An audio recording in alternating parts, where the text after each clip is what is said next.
Hello everyone. Welcome to Avesar Medji classes.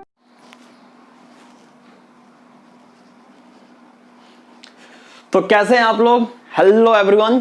तो आज हम लोग शुरू करने वाले हैं क्लास 12th का वेक्टर चैप्टर। ठीक है, काफी इंपॉर्टेंट टॉपिक होने वाला है, बहुत ही मजा आएगा। और ये ऑलरेडी आप लोग 11th क्लास में इस टॉपिक को बहुत अच्छे ढंग से फिजिक्स में पढ़े हैं। ठीक है, अब इसको मैथ में पढ़ेंगे। कैसे पढ़ेंगे चलिए देखते हैं। ठीक है, वेक्टर वेक्टर क्या है? एक फिजिकल क्वांटिटी है, फिजिक्स का फिजिकल क्वांटिटी है। याद कर लीजिए 11th क्लास वाला। जिसको नहीं आता है एक मौका और मिल गया आप लोगों को बढ़िया से समझने के लिए। देखिए, वेक्टर को समझने से पहले हम लोग पहले स्केलर को समझते हैं। ठीक है, स्केलर क्वांटिटी। फिजिक्स में दो क्वांटिटी होता है, एक स्केलर क्वांटिटी होता है और दूसरा वेक्टर क्वांटिटी होता है। स्केलर क्वांटिटी क्या होता है कि ऐसा क्वांटिटी जिसके पास मैग्नीट्यूड हो बट डायरेक्शन के बारे में हम लोग कुछ कमेंटमेंट नहीं दे सकते हैं, वैसे क्वांटिटी को हम लोग क्या बोलते हैं? स्केलर क्वांटिटी बोलते हैं। क्या डिफिनीशन लिखा हुआ है आके चेक करते हैं। A scalar is a quantity which has magnitude but does not possess directions. मतलब वो डायरेक्शन को क्या करता है? पॉजेस नहीं करता है। ठीक है, जैसे एग्जांपल लेंथ हुआ, मास हुआ, टाइम हुआ, डिस्टेंस हुआ, स्पीड हुआ, एरिया हुआ, वॉल्यूम हुआ, temperature, work, voltage, density, resistance and etcetera. ठीक है, वेक्टर क्वांटिटी को समझते हैं। A vector is a quantity which has magnitude as well as definite direction. एक उसके पास डिफिनिट डायरेक्शन होगा, बट इतना से काम नहीं चलने वाला है। एंड ओबे, इट इज वेरी इंपॉर्टेंट। ये फिजिक्स मैथ में तो इसका थोड़ा सा कम है, बट फिजिक्स में काफी इंपॉर्टेंट रोल हो जाता है। And obey definite rule. एक डिफिनिट रूल को फॉलो करेगा। वो डिफिनिट रूल क्या होगा? Vector addition rule. आगे चल के पढ़ेंगे हम लोग वेक्टर एडिशन रूल क्या होता है। ठीक है, एग्जाम्पल क्या होता है? Displacement, velocity, acceleration, force, weight, momentum, electric field and etcetera. ठीक है, ये डिफिनिट रूल्स के बारे में थोड़ा सा समझते हैं। इसका मतलब क्या हुआ? देखिए, करंट है, यस, फिजिक्स का करंट है। वो देखिएगा, करंट आप चेक कीजिएगा, वो उसके पास मैग्नीट्यूड भी होता है और उसके पास एक डिफिनिट डायरेक्शन भी होता है, बट वो एडिशन रूल को फॉलो नहीं करता है। That's why current is not a vector quantity. ठीक है, जैसे समझिए, मान लो मैं यहां हूं और यहां से मुझे ये पॉइंट ए है और ये पॉइंट बी है। ए से बी मुझे जाना है। ए से बी तक गया तो ये अपना मान लो 4 किलोमीटर गया, राइट? 4 किलोमीटर गया। ठीक है, ए से बी 4 किलोमीटर। ठीक है, और बी से फर्दर बी से मैं सी गया, मान लो 3 किलोमीटर गया, 3 किलोमीटर गया। तो इसको ऐड करना मुझे। ए से सी तक जाने में मुझे कितना टाइम लगेगा? तो ए से सी तक जाने के लिए कितना डिस्टेंस, मतलब डिस्टेंस आपको तय करना पड़ेगा। तो ए से सी तक जाने के लिए मुझे ऑब्वियस है A B plus B C, A B plus B C. ठीक है, वेक्टर क्वांटिटी ले रहे हैं, वेक्टर को भी बताऊंगा ऐसे रिप्रेजेंट करते हैं, आगे बात करेंगे। तो ये कितना हो जाएगा? 4 + 3, दिस इज 7 किलोमीटर हम लोग चले ए से सी तक जाने के लिए। अब थोड़ा सा इसको अलग ढंग से समझते हैं। मान लो, राइट, दिख रहा होगा, ये ए है और ये बी है। यहां से यहां तक हम लोग चले 4 किलोमीटर, फिर बी से रिटर्न कर गए यहां तक हम लोग 7 kilometre. This is a point C, ये पॉइंट सी है। अब मैं पूछूं ए से सी तक कितना है? ए से सी तक कितना है?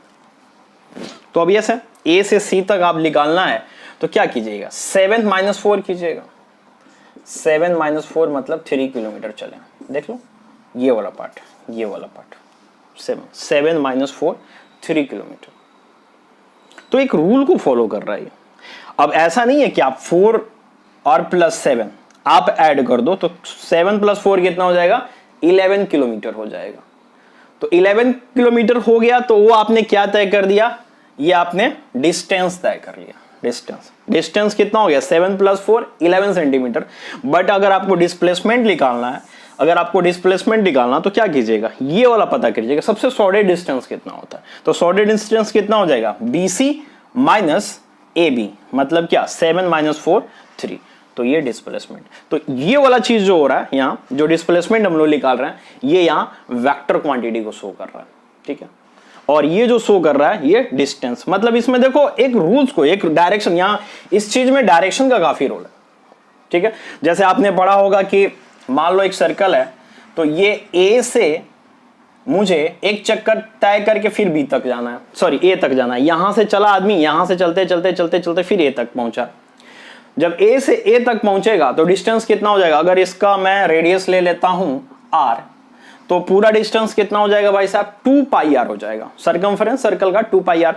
अगर मैं पूछूं डिस्प्लेसमेंट कितना हो जाएगा, तो जहां से चला वहीं पहुंच गया, समझ गया, मतलब मैं पूरा घूम के फिर यहीं आके खड़ा हो जाऊं तो मेरा डिस्प्लेसमेंट कितना है, तो 0 है। तो डिस्प्लेसमेंट यहाँ क्या होगी, ये क्या शो कर रहा है, डिस्प्लेसमेंट जो शो कर रहा है यहाँ वेक्टर क्वांटिटी शो कर रहा है। Direction is important. Magnitude, magnitude का मतलब क्या होता है, व्हाट इज द मैग्नीट्यूड, यहाँ लिखा मैग्नीट्यूड मतलब न्यूमेरिकल वैल्यूज की क्या है, ठीक है। आई होप दैट ये समझ में अच्छे ढंग से आ गया होगा आपको, वेक्टर क्वांटिटी क्या होता है और स्केलर क्वांटिटी क्या होता है।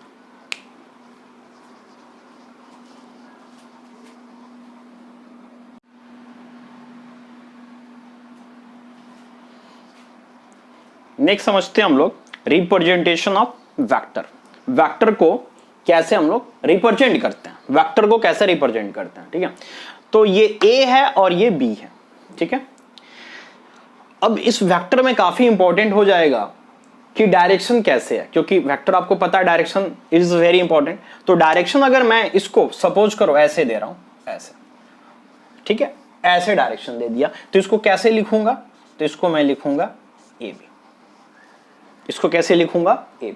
ये वेक्टर को लिखने का तरीका हुआ, रिप्रेजेंट करने का तरीका हुआ। अगर सपोज करो इसी वेक्टर को मैं अगर A और B लिखता हूं, ठीक है, अगर डायरेक्शन मैंने ऐसे दे दिया, ऐसे दे दिया, तो इसको कैसे लिखूंगा, इसको मैं लिखूंगा BA, BA। रे है, ये रे इधर से डायरेक्शन है, तो इधर मतलब यहां से स्टार्ट हुआ और इधर की तरफ जा रहा है, तो ये अपना पॉइंट क्या बनने वाला है, A, ये अपना बनेगा टेल, और ये क्या बनेगा अपना हेड।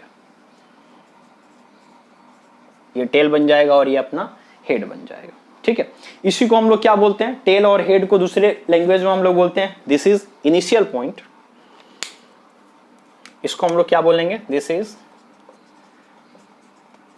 इनिशियल पॉइंट, और इसको हम लोग B को क्या बोलेंगे, this is terminal point. Terminal point, ये टर्मिनल पॉइंट होगा। सेम ईयर, यहां का अगर कोई पूछे इनिशियल पॉइंट का कौन सा होगा और टर्मिनल पॉइंट कौन सा होगा, तो ऑब्वियस है ये अपना इनिशियल पॉइंट हो जाएगा, ये अपना इनिशियल पॉइंट हो जाएगा, और this is A terminal point, ये अपना टर्मिनल पॉइंट हो जाएगा, ये अपना टर्मिनल पॉइंट हो जाएगा। समझ में आ गया कैसे लिखना आपको, this is representation of vector. अब आता है इसका मैग्नीट्यूड क्या होगा, हमें तो पता चल गया वेक्टर को कैसे। अच्छा, कुछ अगर मैं इसको बाद में दिखाऊंगा मैं, जैसे इसको है मैंने A से रिप्रेजेंट कर दिया, तो ये भी एक वेक्टर को लिखने का तरीका है। A ऊपर ये एरो दिखाते हैं, A दिखा रहा है वेक्टर, AB को मैंने A से ऐसे भी रिप्रेजेंट कर सकता है। सपोज करो इसको मैंने B नाम दे दिया, B वेक्टर, तो इसको मैं B ऐसे भी लिख सकता हूं, ठीक है। अब मैग्नीट्यूड क्या होता है, हमने देख लिया कि वेक्टर को कैसे रिप्रेजेंट करते हैं। मैग्नीट्यूड का मतलब क्या होता है, मैग्नीट्यूड का मतलब होता है उसका लेंथ क्या है, जो वेक्टर हमने ड्रॉ किया उसका लेंथ क्या है। जैसे यहां से यहां तक, ये यहां से A से B तक स्टार्ट हुआ, मतलब A से B तक का ये डिस्टेंस क्या है, ये डिस्टेंस क्या है, ये डिस्टेंस। थोड़ा और बढ़िया से लिख देता हूं, सपोज करो इसको मिटा देता हूं मैं पहले, ठीक है। ये यहां से यहां तक ये अपना मैग्नीट्यूड शो कर रहा है, ये मैग्नीट्यूड है A से लेके B तक। मैग्नीट्यूड को कैसे देखते हैं हम लोग, अगर मुझे इसका मैग्नीट्यूड लिखना है इस वेक्टर का, तो हम लोग ऐसे लिखेंगे, ये मॉड लगा देंगे, इसके दोनों तरफ मॉड लगा देंगे, दिस इज मैग्नीट्यूड, मतलब इस वेक्टर का लेंथ क्या, ठीक है, दिस इज मैग्नीट्यूड। अगर इसके फॉर्म में लिखना है तो बस आप ऐसे लिख दीजिए, दिस इज मैग्नीट्यूड। क्लियर है? तो इस तरह से हम लोग रिप्रेजेंट करते हैं वेक्टर को।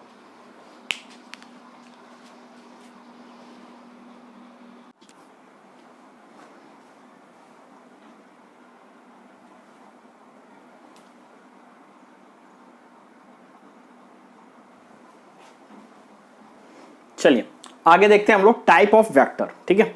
टाइप ऑफ वेक्टर में हमें बहुत सारे वेक्टर पढ़ने हैं, बट हम लोग वही पढ़ेंगे जो हमारे काम की चीज है, ठीक है। इसमें फर्स्ट ऑफ ऑल है जीरो वेक्टर क्या होता है, या इसका दूसरा नाम क्या है, नल वेक्टर क्या होता है, ठीक है। जीरो नाम से हम लोग को क्लियर हो रहा है कि जिसकी मैग्नीट्यूड क्या होगी, जीरो होगी। तो फर्स्ट पॉइंट ये लिख लीजिए, इट हैज जीरो मैग्नीट्यूड। इसका मैग्नीट्यूड क्या होने वाला है, जीरो होने वाला है, ठीक है। और इसको जनरली हम लोग ऐसे लिखते हैं, जीरो वेक्टर, ठीक है। क्या कैसे रिप्रेजेंट कैसे करेंगे, देख लो। अगर मैं कोई डॉट डालता हूं तो इसका इनिशियल पॉइंट और फाइनल पॉइंट क्या है, सेम है। तो ऐसा वेक्टर जिसका इनिशियल पॉइंट और फाइनल पॉइंट क्या हो जाए, सेम हो जाए, तो इट बिकम जीरो वेक्टर। लिख सकते हो आप, initial and final point is same. उसका इनिशियल पॉइंट और फाइनल पॉइंट क्या होगा, सेम होगा, वो क्या बन जाएगा, जीरो वेक्टर बन जाएगा। मतलब उसकी मैग्नीट्यूड क्या होगी, जीरो होगी, ठीक है। क्योंकि उसका लेंथ कुछ हुआ नहीं ना, इनिशियल और फाइनल क्या हो गया, सेम हो गया, तो लेंथ कुछ बना ही नहीं, तो मैग्नीट्यूड खत्म, तो जीरो बन गया। अब आता है यूनिट वेक्टर।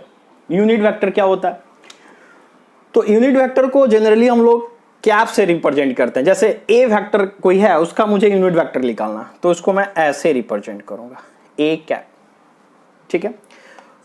तो इट हैज, पहले तो इसका मैग्नीट्यूड की बात कर लेते हैं। जैसे यहां जीरो मैग्नीट्यूड था, इसका कितना मैग्नीट्यूड होगा, इट हैज यूनिट मैग्नीट्यूड, उसके पास कितना मैग्नीट्यूड होगा, यूनिट मैग्नीट्यूड होगा, मतलब वन मैग्नीट्यूड होगा, ठीक है।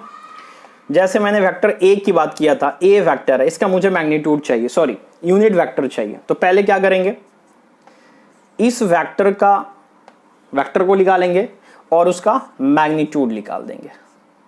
Vector upon magnitude become unit vector, ठीक है। अच्छा, अपने को 3D पढ़ना है, तो 3D में अपने पास 3 एक्सिस होंगे। ये मैंने मान लिया एक्स एक्सिस है, इसको मैंने मान लिया वाई एक्सिस है, और इसको मैंने मान लिया जेड एक्सिस है, ठीक है। तीनों आपस में क्या है, 90 डिग्री पर है। ये 90 डिग्री, ये भी 90 डिग्री, और ये भी 90 डिग्री, ठीक है। Just like to this. चलिए, एक ऐसे होगा दो वेक्टर, और तीसरा वेक्टर यहां से ऐसे आएगा, ठीक है। ये ऐसे, ये मेरी उंगली 1 2 3। अब एक्स एक्सिस का यूनिट वेक्टर हम लोग क्या मान के चलेंगे, एक्स एक्सिस हो या एक्स एक्सिस के पैरेलल हो, जो भी वेक्टर होगा उसका मैग्नीट्यूड, सॉरी यूनिट वेक्टर हम लोग आई कैप मांगते हैं, आई कैप। वाई एक्सिस हो या वाई एक्सिस के पैरेलल जो भी वेक्टर आएंगे उसका यूनिट वेक्टर हम लोग जे कैप मानेंगे। और जेड एक्सिस हो और उसके आसपास का मतलब उसके पैरेलल जितने भी वेक्टर बनेंगे उसका मैग्नीट्यूड को हम लोग लेंगे के कैप। तो आई कैप मतलब एक्स एक्सिस, जे कैप वाई एक्सिस का यूनिट वेक्टर, और के कैप जेड एक्सिस का यूनिट वेक्टर, राइट। अब आते हैं पैरेलल वेक्टर को समझते हैं। पैरेलल वेक्टर का मतलब क्या होता है कि दो वेक्टर हो, ये दो वेक्टर है, दोनों का सपोर्ट सेम हो। सपोर्ट मतलब कि दोनों सेम डिस्टेंस पर हो, कुछ पैरेलल डिस्टेंस पर हो। पैरेलल वेक्टर मतलब ये दोनों के बीच का डिस्टेंस क्या होगा, फिक्स होगा, ठीक है। टू या more vector are said to be parallel, have a same support या पैरेलल सपोर्ट। मान लो सी ये कोई वेक्टर ए है और इसी के पैरेलल वेक्टर मैंने ये ड्रॉ कर दिया बी, तो ए जो होगा पैरेलल टू बी वेक्टर होगा, ए टू बी वेक्टर होगा। अब ये मान लो एक सी वेक्टर डालता हूं, ऐसे यहां सी वेक्टर ऐसे डाल दिया, इसकी डायरेक्शन अपोजिट है। तो क्या ये ए बी सी आपस में तीनों पैरेलल होंगे? तो यस, पैरेलल होंगे, क्योंकि पैरेलल वेक्टर को मैग्नीट्यूड और उसके डायरेक्शन से कुछ लेना देना नहीं है। अगर दो वेक्टर सेम डायरेक्शन में हो या अपोजिट डायरेक्शन में हो, उससे अपने को कोई मतलब नहीं है, बस दोनों के बीच का डिस्टेंस सेम होना चाहिए। तो ये पैरेलल वेक्टर हो गए। एक सपोर्ट में भी रहेगा। अगर ये वेक्टर है, जैसे मान लो एक सपोर्ट में है, जैसे ये पॉइंट यहां ले लिया, जैसे मान लो ये ए वेक्टर हुआ और आगे चल के ये बी वेक्टर हो गया, तो इसको क्या बोलोगे? दोनों आपस में पैरेलल वेक्टर हैं? यस हैं, सपोर्ट सेम है। ये भी थोड़ा सा आपको अजीब लगेगा, लेकिन यस, आगे चल के दिखाएंगे this is a collinear vector. ठीक है, तो ए vector, B vector, C vector अपना आपस में पैरेलल वेक्टर हो गया। इसमें नोट करने लायक चीज ये है, पैरेलल वेक्टर में डायरेक्शन में और में नॉट सेम। ठीक है, डायरेक्शन सेम हो भी सकता है और सेम नहीं भी हो सकता है। ठीक है, सेम कहानी मैग्नीट्यूड के बारे में, मैग्नीट्यूड इक्वल और may be not equal. Equal भी हो सकता है और इक्वल नहीं भी हो सकता है, बस मुझे सपोर्ट से मतलब है। This is a parallel vector. ठीक है, उसके बाद होता है लाइक और अनलाइक वेक्टर। लाइक और अनलाइक वेक्टर, लाइक और अनलाइक वेक्टर क्या होगा? दो वेक्टर जो पैरेलल हो, लाइक, पहले लाइक को समझते हैं। लाइक वेक्टर, लाइक वेक्टर का मतलब हुआ ये एक वेक्टर हुआ और ये दूसरा वेक्टर हुआ। सपोज करो ये ए वेक्टर हुआ और ये अपना बी वेक्टर हुआ, तो डायरेक्शन इसका क्या हो गया? सेम हो गया और पैरेलल हो गया। तो this is like vector. Direction will be same, direction will be same. Magnitude के बारे में आई डोंट नो, मैग्नीट्यूड के बारे में कुछ नहीं कर सकते। और लाइक वेक्टर क्या होगा? ये ऐसे वेक्टर हुआ ए और बी कैसे हो जाएगा? ऐसे हो जाएगा। ये भी पैरेलल वेक्टर है, दोनों आपस में पैरेलल वेक्टर है। ये भी और ए और बी भी पैरेलल है और ये और बी भी पैरेलल है। अनलाइक वेक्टर में क्या होगा? डायरेक्शन अपोजिट डायरेक्शन में है। सपोज करो ये एक वेक्टर हुआ, ये ऐसे जा रहा है और दूसरा वेक्टर ऐसे है। देख लो, दोनों पैरेलल हैं, एक इधर जा रहा है और एक इधर जा रहा है, एक इधर और एक, तो अनलाइक वेक्टर।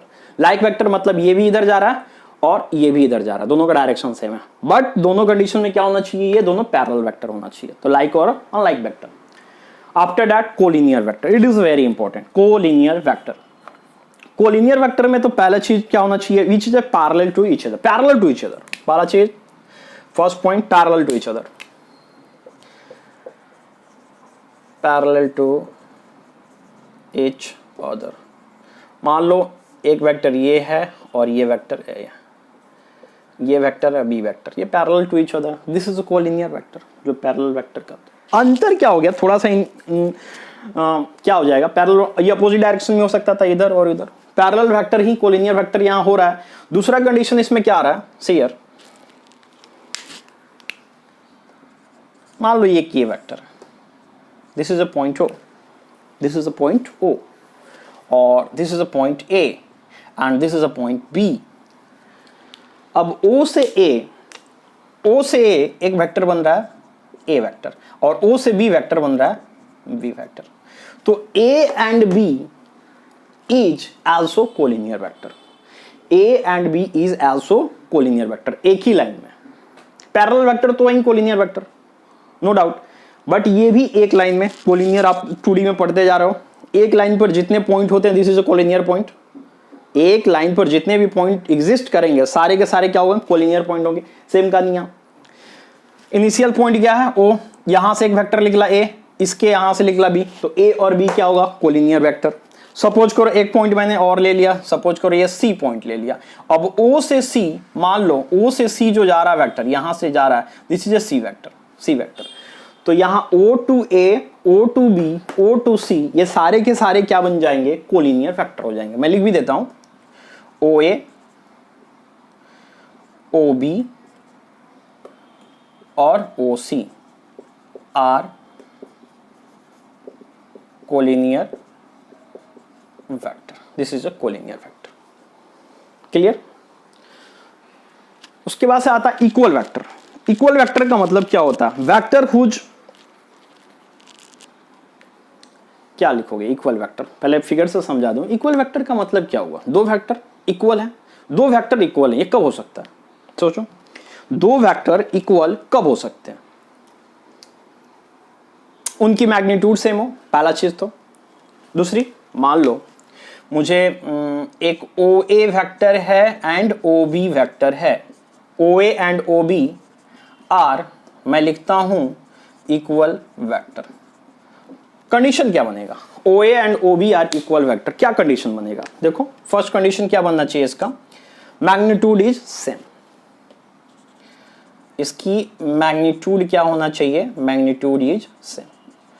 अब इसका मतलब क्या हुआ मैग्नीट्यूड इज सेम? मतलब इसका मतलब ये हुआ ओ A vector O B vector दोनों के दोनों सेम हो जाएंगे, मैग्नीट्यूड सेम हो गया। दूसरा चीज क्या हो सकता है? दूसरा चीज क्या हो सकता है इक्वल वेक्टर में? Direction will be same, same direction, magnitude same हो गया। दूसरा, डायरेक्शन इज सेम, डायरेक्शन उसका सेम होगा। मान लो,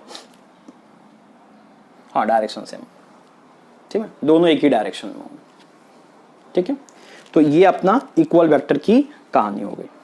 ठीक है, डायरेक्शन सेम होगा, इट इज क्लियर। मान लो एक ये वेक्टर हुआ और एक ये वेक्टर, दोनों का डायरेक्शन सेम हो गया, तो इक्वल वेक्टर बन गया। इसको फटाफट नोट कर लीजिए, फिर आगे हम लोग आगे चलते हैं, आगे समझाता हूँ चीजें को अच्छे ढंग से।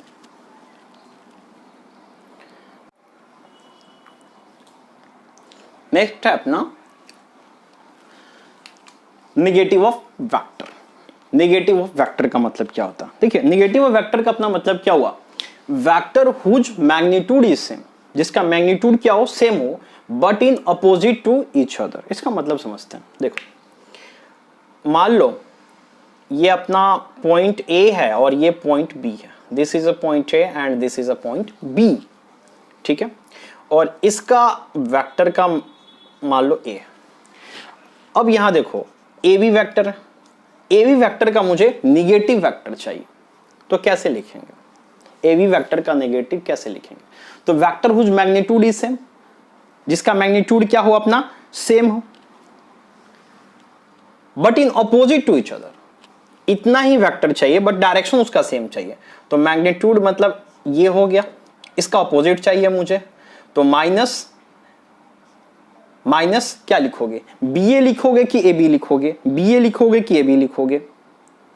सोच के बताओ, समझो। ए बी है बट डायरेक्शन सेम है, अब मैग्नीट्यूड तो सेम होगा। अब यहां मैग्नीट्यूड तो सेम होगा, जो भी वेक्टर। अब यहां दो चीज पॉसिबिलिटी है, यहां बी ए लिखूं या ए बी लिखूं, बी ए लिखूं या ए बी लिखूं। ओबीएस से बी ए लिखेंगे, तभी तो अपना डायरेक्शन अपोजिट होगा। अगर मैं यहां ए बी लिख देता तब गड़बड़ हो जाता, तब वो डायरेक्शन सेम नहीं होता। तो एक दूसरा वेक्टर इधर से चला, ए था, तो दूसरा कोई वेक्टर मान लो इसी डायरेक्शन में, अपोजिट डायरेक्शन में, इसी डायरेक्शन में एक दूसरा वेक्टर मैं लेता हूं जिसका डायरेक्शन ऐसे है। ठीक है, तो ये वेक्टर मैं सपोज करो बी मान लेता हूं। तो यहां ए वेक्टर जो है, ए वेक्टर है, तो ये वी वेक्टर के सेम होगा नेगेटिव। ऐसे भी सोच सकते हो। अगर ये यहां बी वेक्टर क्या हो गया? ए वेक्टर के इक्वल हो गया। तो vector whose magnitude is same but in opposite to each other. ठीक है, सेम होगा बट अपोजिट होगा, मैग्नीट्यूड सेम है। ए बी का कितना हो जाएगा? बी ए हो जाएगा। ठीक है, अगर इसको ए के टर्म में लिखना होता तो ए माइनस ए हो जाता। क्लियर है? मैग्नीट्यूड सेम है बट डायरेक्शन अपोजिट है। इसी से मिलता जुलता एक वर्ड होता है रेसिप्रोकल वेक्टर। दोनों में काफी कंफ्यूजन होता है। तो देखिए, रेसिप्रोकल वेक्टर में क्या होगा? डायरेक्शन इज सेम, डायरेक्शन क्या होगा? यहां सेम होगा, but magnitude is reciprocal. Magnitude क्या होगा? रेसिप्रोकल होगा। इसमें डायरेक्शन सेम है, मैग्नीट्यूड रेसिप्रोकल है। तो पहले इसे समझाता हूं। देखो, अगर मैं vector A equal to magnitude इसका कितना मान लिया, उसका मैग्नीट्यूड ले लिया मैंने, टोपी पहना दिया दोनों तरफ से, तो ए इनवर्स क्या दिखा रहा? रेसिप्रोकल वेक्टर दिखा रहा। तो 1 अपॉन उसका मैग्नीट्यूड, जो भी इसका मैग्नीट्यूड होगा उसको दिखा देंगे रेसिप्रोकल में। अगर सपोज करो ए इक्वल टू, ये मैंने क्या लिया? यूनिट वेक्टर ए लिया और उसका मैग्नीट्यूड ए लिया, तब इस फेज में क्या होगा, A reciprocal equal to unit vector लियो तो यूनिट वेक्टर दिखा दिया अपॉन मैग्नीट्यूड कर दिया, बस इतना सी बात है। कोप्लेनर वेक्टर क्या होता है? कोप्लेनर का मतलब क्या हुआ, बहुत सारे वेक्टर, जैसे ये अपना प्लेन है, तो एक प्लेन पर बहुत सारे, मैं इसको मार्कर यहां रख दूं, इस पर जितने भी मार्कर इस पर डालूं मैं, सारे के सारे क्या होंगे, कोप्लेनर होंगे, समझे? तो कोप्लेनर वेक्टर का मतलब हुआ कि जितने वेक्टर वो एक प्लेन में लाई करते हैं उसको क्या बोलेंगे, coplanar vector. A vector which lie in same plane, a vector which lies, अब ये दो या दो से ज्यादा भी हो सकते हैं, दो हो सकते हैं, तीन हो सकते हैं, चार हो सकते हैं, ठीक है? तो इसको ऐसे भी लिख सकते हो, टू और मोर वेक्टर, टू और more than two vector is said to be coplanar if it lie on same plane. Two or more than two vector is said to be coplanar if it lie on same plane. If they lie in same plane. If they lie in same plane. अगर एक ही plane पे लाई करेंगे तो उसको coplanar vector बोलेंगे।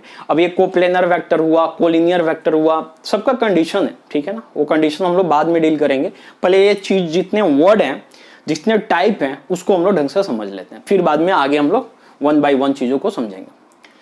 Position vector, it is a very important, it is very very important, ठीक है? समझते हैं इस चीज को।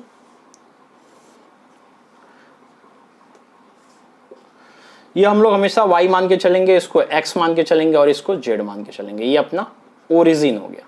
तो यहाँ 3D में तो 0 0 0 आएगा, ठीक है?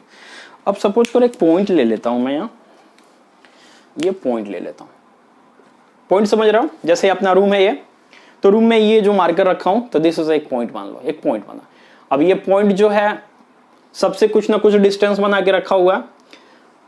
एक्स एक्सिस से अपना ये वाला एक्स एक्सिस हुआ, वाई एक्सिस और जेड एक्सिस, ठीक है? तीनों से अपना कुछ ना कुछ इसका कॉम्बिनेशन है, बना के रखा गया। इसकी कंपोनेंट की भी बात करेंगे, लेकिन अभी तो पोजीशन वेक्टर समझते हैं, बाद में इसको कंपोनेंट के बारे में डील करेंगे हम लोग। तो अगर मैं इस, मान लो इसकी कोऑर्डिनेट मान लिया एक्स वाई जेड है, ठीक है?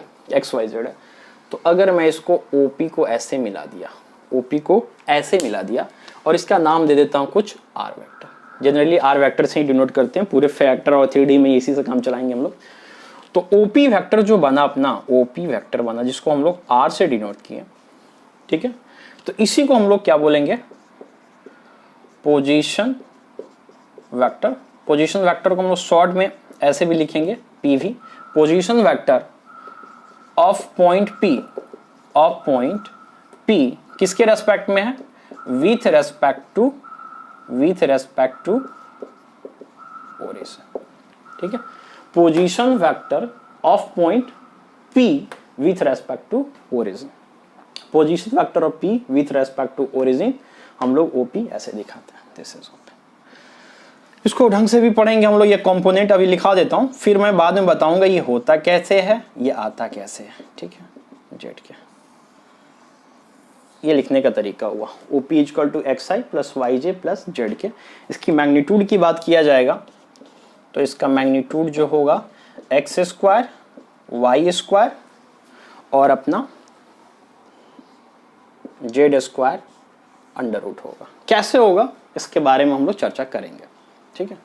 मोटा मोटी इतना भी है, ऐसे तो बहुत सारे हैं बट इट इज इंपॉर्टेंट इतना काम। फिर कंकरेंट वेक्टर भी होता है, बहुत तरह से पास करें, एक पॉइंट से पास करते हुए बहुत सारे वेक्टर होंगे, उसको क्या बोलेंगे, कंकरेंट वेक्टर। जैसे ये पॉइंट हुआ, यहाँ से एक वेक्टर गया, फिर यहाँ से एक वेक्टर गया, यहाँ से वेक्टर गया, यहाँ से वेक्टर गया, तो इस पॉइंट से, एक पार्टिकुलर पॉइंट से पास कर रहे हैं बहुत सारे वेक्टर, तो इट बिकम कंकरेंट वेक्टर, ठीक है? वैसे बहुत सारे आप वेक्टर बना सकते हो, ठीक है? इतना आप लोग नोट कर लीजिए।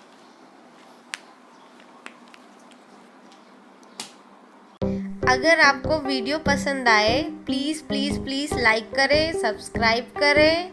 Thank you watching this video.